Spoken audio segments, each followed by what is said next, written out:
you go. Hey, it's another dash cam kind of video with my friend Seth Taylor here on the iPhone. It's about as high-tech as they get right here. I know, right? And it just goes on to the YouTube thing. I haven't done one of these in years. I haven't done one from this vehicle. Yeah. All my old ones were from my old van. Yeah. Which is sitting in my yard gathering moss and rust. It's a blue screen behind us. That's why you're seeing That's right. That's why there's cows moving by and everything. And Seth is here in the Uber car. We're doing a live event. Yeah. Friday the 13th. I couldn't think of a better day. I know, it's perfect.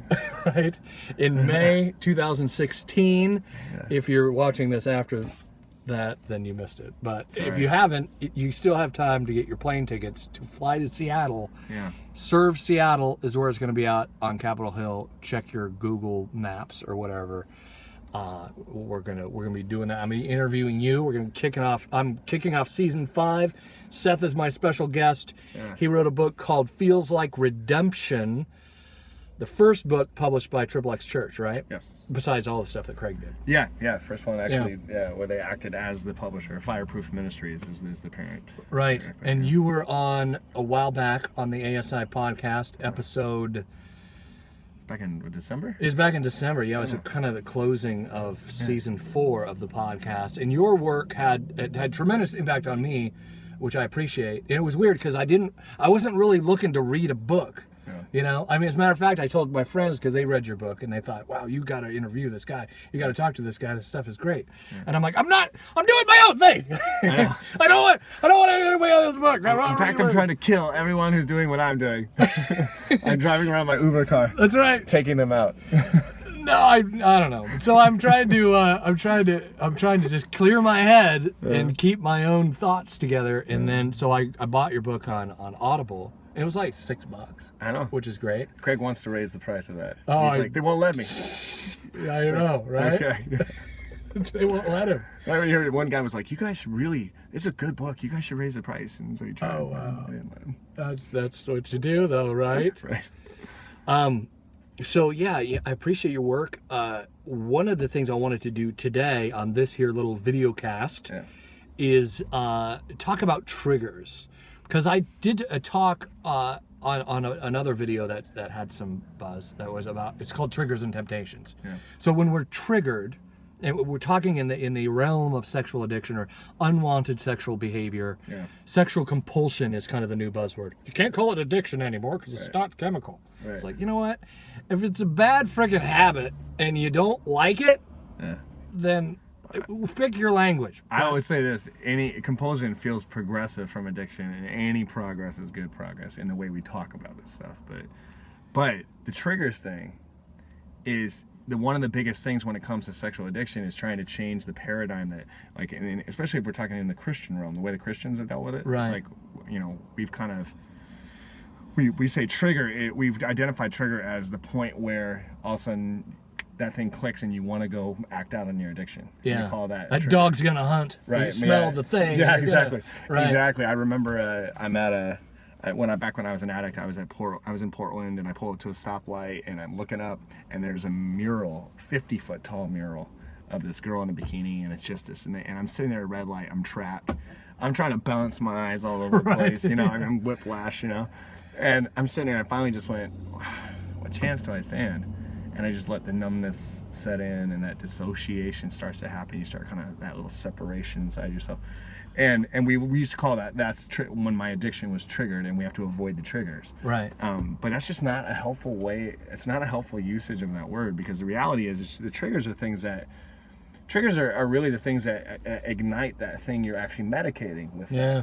You know what I mean? In that moment, I wasn't triggered. In that moment, that medication, that addiction started. That thing deep inside of my unconscious that is asking for that medication, just started its process. Right. You know what I mean? And that's that addictive cycle. But the triggers were when I'd get home and my wife would say that thing to me, or you know, or my dog would, you know, try to bite me for some reason, you know, something like that, you know, crap on the floor, that kind of the pressures of bills, dude, I money get that. Money, huge trigger for me back then, huge. And for me, coming from a kind of chemical, right, I've been through like a 12-step program. I had some idea of of recovery from chemical addiction. And one of the things, like in alcoholism, for example, and this is one of the things I started the show on. Yeah. Is one of the ideas I really wanted to get out there, to get out of me and put out there in the world, right?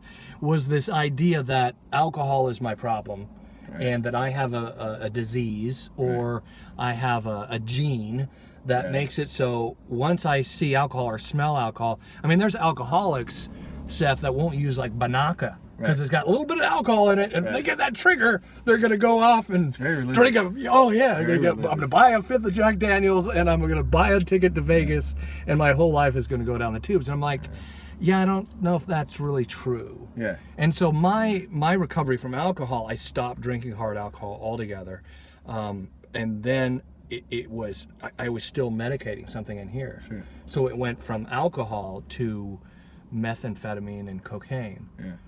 Which is worse, right? Well, so, but alcohol, the demon alcohol, see, there's that thing. We demonize the thing that triggers us, and that's kind of the Christian, that's been sort of the Christian message, right? Yeah, suppress the desire, and then it charges it. And like if you think about it like this, it charges it with an energy. Yeah. Almost like you charge a battery or a magnet, like positive or negative. Right. It charges with an energy, turns it into an obsession. Right. And if we can, that's what how shame functions for sexual addiction. It's the feeling of shame. Right. It's a feeling that gets in the body. Is an energetic feeling. Right. And then the Christian realms, they've been kind of scared of using words like this, but it's just the best way to describe it. It is something we feel in our bodies. That stuff is held in our bodies, and if we could actually kind of look at it as that, it's not us, it's in us. Right. And then when those things are triggered, we start to identify, going, that's when those things, that energy in our bodies gets lit up, and then it starts asking for that medication. Yeah.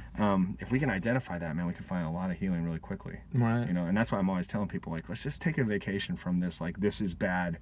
You know, I'm gonna suppress the desires. Just go. We'll take, while we're working on healing this. Let's take a break from that. Right. And search out, you know, what is this for? What are we medicating? Right. Because that's one of the things you mentioned in your book that's controversial. In the book, you just kind of tell people, hey, knock yourself out. Like, just stop feeling shame about it. Go on a porn binge and see how you feel afterwards. Right. Well, and even what I try to do is go, you're going to do it anyway. Right. Let's actually look at, let's get into a space where we observe it.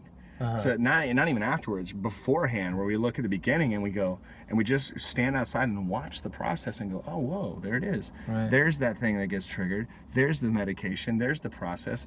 And we develop a curiosity as to what's really going on. And that's the first step. And if we do that, then we have, coupled with that, we have the courage to actually do some work around that. Yeah. Some real therapeutic work.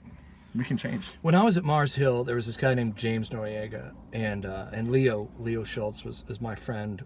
He just had his funeral. But these guys in group, I saw these guys in group, Seth, with drug addicts. And at first I thought it was mean, but it's kind of the same thing you were talking about. I saw James look at a guy struggling with like heroin and crack cocaine and say, dude, you know, maybe you have more drugs to do. Like, I'm not sure why you're here.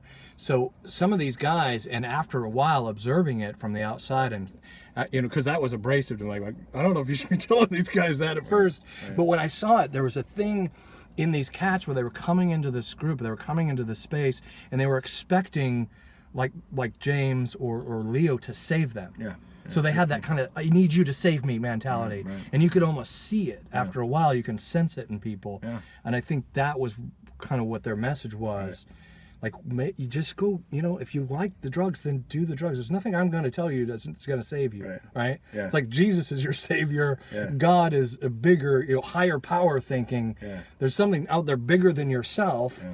So let's get into this issue of desire, because you're beating yourself up about it. Is that kind of what you're saying? This whole the shame, it produces a cycle, doesn't it? Yeah, it makes us unable to actually see things clearly. Right. And so when someone's still in a shame cycle where they're going, this is bad and that's why I shouldn't do it, they have to suffer more before they finally get to the point where they go, I don't want to live this way. Right. You know what I mean? And sometimes they'll go to a group because they think it's doing something. Yeah, the shame. But then they're looking at the group as a way to medicate. Yeah. it's too simple to talk about as people as if they're just one person. Like there's a part of them that's we're speaking in generalities. Yeah, but we have to get to this point where the part of us that really wants transformation outweighs the part of us that's being driven by guilt or shame or those kind of things. Because once we get to that point where the part of us that really wants transformation is the thing in charge because it's suffered enough, then we start to actually find transformation. And that's the whole idea, is that, it's like Carl Jung said, no one comes to consciousness without suffering.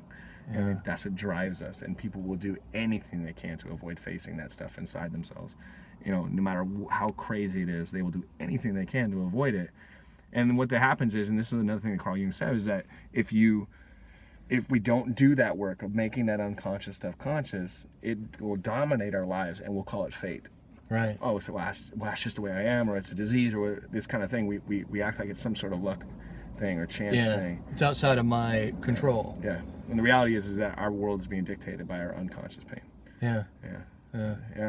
So and that's something you said in the book as well, is addiction. Another word for addiction, you were saying, is unconscious suffering. Yeah, unconscious suffering. Yeah, that's interesting. Yeah, and we're all suffering. The question is, have we suffered enough? Yeah, and that's the spark. That's the spark that starts the path of recovery, that starts the thing of change in one's life. When you finally get to, so our talk is going to be on the topic of rock bottom. Right. So the big idea, the big question, the kind of draw to get people in the door is this question: what's rock bottom? Right. Because that's a big question, and it has everything to do with that spark. When you've suffered enough. When you're done. Right, Seth? Absolutely. Everything blows up. And it changes the world from places of this is right, this is wrong. You step outside of that. It's like Rumi has this great quote. He says, out beyond the ideas of right doing and wrong doing, there's a field, and I'll meet you there. Right. We'll actually get shit done. You know what I mean? He didn't say that last part. Right. But that's the idea, is we can get out beyond this idea, this is wrong, this is right, this is evil, this isn't, and we can go, wait a minute, what kind of world do we want to live in? How do we want to experience that world? And then it's just a much healthier way of being. That's that spiritual life energy that comes from inside. That's what I talk about. I've talked about that in the podcast a lot. My healing, when it started from the inside out, that changed everything. Because what I was doing before was trying to shove it in from the outside. Right. And that just doesn't work long term. Absolutely. It can work for a little while, but absolutely. Eventually your desires just you're gonna do what you want to do. Absolutely. So it's kind of getting to where we're walking out into that field, and then actually seeing what we want to do and who we are as a good creation in God's green earth, right? As a force for, I don't know if I want to use the word good. Transformation. A force for transformation. Whether that comes with entropy or creativity, what's going to happen is God's will be done, and that is transformation. And that is ultimately good. So, like Stephen Kewen does that deal with what's your one thing, right? And my one thing is God good? And that was a big one for me because I didn't trust God. Right. So that, me walking onto that field, I think when I got to the bottom roots of what I was dealing with is God good? And it's a question that I had asked personally, and I had to address in my relationship with my Creator. So absolutely. What was your one thing? My one thing, honestly, like the one thing that was driving me the entire time was this one phrase in the Bible. It says that the peace that passes understanding. I kept saying, we're supposed to be able to experience something that goes out beyond our brains. Right. That seems to be the thing they're saying is characteristic of a life walked in the Spirit. And if I don't have a peace that it's beyond my brain, beyond my self-awareness, beyond my intelligence or education, there's something, and for me that was like, that has to be in the body. You have to feel it. And if I don't feel it, I'm not going to stop until I do. And that was my one thing. It's driven me all along. That's awesome. And because that's the thing with Christianity too, and theology. Like, you need to read another book. That's what you need to do. You need to gain more understanding. And what does Jesus say? It's getting a peace that surpasses understanding. And there's some of the most peaceful cats that I've met aren't the smartest tools in the shed or knives in the drawer. It's just interesting. Well, and I mean, and most of the time they are. A lot of times you'll meet these guys and they're super smart, but they've just come to the point where they recognize that doesn't really mean anything. You know what I mean? They go. I mean, John Philip Newell is one of the guys I know that has the deepest peace, and he has a PhD and he has all these kind of things. But when you're around him, there is no part of him that you don't get that feeling that this is an intellect at work, ever. I mean, he's absolutely brilliant, but that's not the thing at all. Right. There's just this deep silence and deep peace, and he speaks, and when he speaks you can see that it's very clear, and it's just something coming from his soul, that his wisdom is born in his spirit, not necessarily in his education. Right. And I think it's like that for most true seekers. Eventually your education fails you. I mean, I'm an educated person, but I'm finding that if I can spend 10 minutes in silence, I learn more than I do when I read a book. And I recognize I wrote a book, but still. Right. You know? That's what my therapist told me, the same thing. I've listened to over 400 hours of lectures on psychology and theology from all over the world, just through iTunes U, like Yale, Oxford, just soaking in all this information. My therapist, she goes, you're a man with 10,000 tools, Right. and no peace. Right. She goes, let's learn to put some peace back in your body, because this stuff lives in your body. Yeah. And that's where, and it's cool because that's where, and I met you, is at the time where I was starting to see the fruit of some of this body work that we've been doing, and just fleshing out that energy. Yeah. And then I read about it in your book, which is by a Christian guy, and I think maybe that was part of my thing too. Yeah. It's like, this is not a Christian guy, Triple X church guy. It's gonna be the same old thing, and it wasn't, which is great. And what you're doing is great. It's cutting edge. It's funny. It's not cutting edge. It's really, really old. Yeah, it's just cutting edge. It's pre-vintage. Yeah. This is not. It's the new ancient. Yeah. If you go to Iona, you walk in Scotland, in northern Scotland, and the islands there, they're just like, it's an echo of something that's been going on for almost 2,000 years. So it's not. That's what I think it was Richard Rohr who was talking about some of the stuff on Christian mysticism that was around in the 1st century. Like, some of these cats are just, a generation away from Jesus. Yeah. And these books are just now being translated into English in the last 40, 50 years. And a lot of the Gnostic Gospels and these kind of things, like Nag Hammadi and the Dead Sea Scrolls and these things revealed all these, there's all these other streams. And this is when, at the time the Gospels were being written, there was this theological battle taking place where a lot of people were saying, wait, true spiritual maturity has to move us out beyond belief, has to move us out beyond this simple rudimentary orthodoxy into something that entails mystery. Yeah. Because if it's just about this creed, then okay, we're there, and now what do you do? Because I'm still suffering, and where's the peace in that? So I mean, it was that. I think Paul was trying to elaborate some of that stuff because he was talking about the death of the law. That law is that concrete. This is what must happen, and that brings death, man, in so many ways. It does. Yeah. Very true. So, Friday the 13th. May be there. And it's free. It doesn't cost anything. Not charging you tickets. We might raffle some stuff off. I'm trying to get a hold of Paul Young. I just got an email from him. Oh, there you go. Steal one from a coffee shop. Well, I was gonna do this raffle because I was gonna get some books. I was gonna see if Paul could sign some books, but he's in Malaysia. Like, I just got an email from him in Malaysia. So I'm like, hey, if you get stateside, I want to send you some books. If you could sign them and mail them back to me. That would be cool to raffle those off, and we'll give the money to the Union Gospel Mission, who is hosting this event, and Serve Seattle's doing some great things in the city. It's sort of like town hall for people who want to transform the city with transform themselves. Yeah. They bring in 30 people from all over the country, all over the world now. And the people come in for 6 months and get their hands in the dirt, working with homeless populations and transforming themselves spiritually and listening to teaching and studying. And it's really transformative work. Very, very powerful stuff. So. I want to get more involved with some of the addicts down there because, I mean, that was me. I was hooked on the white smoke, That's all I could think about. I just wanted another hit.